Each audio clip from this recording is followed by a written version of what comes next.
Let's take up now Svadhyaya.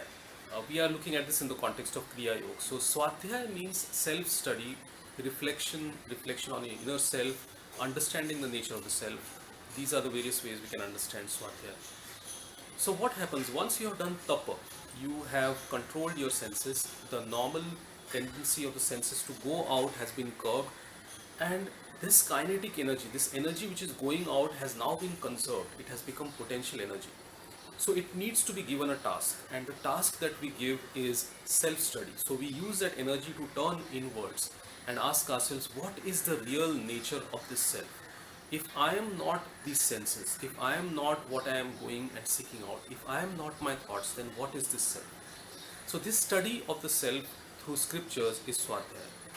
It also has a dimension of role modeling. So you may choose to role model a certain person or a certain entity to get better at what you're doing. So let's understand this. Suppose if you are an athlete and you want to get better at your game, you would use tapa, which is you would have discipline and routines in your life to improve your game.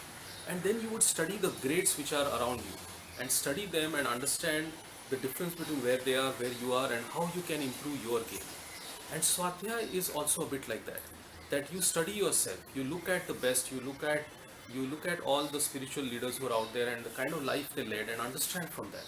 Or you look at real life leaders around you who are leading the kind of life which you seek to live, and or a balanced life which you seek to live, and study that. So studying oneself, studying more around the subject that you are interested in, studying such that it gives direction to the energy that you have now generated in yourself is Swadhyaya or self-study.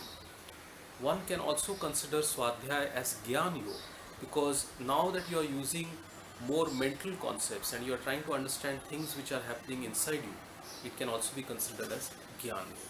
So Swadhyaya in Kriya Yoga.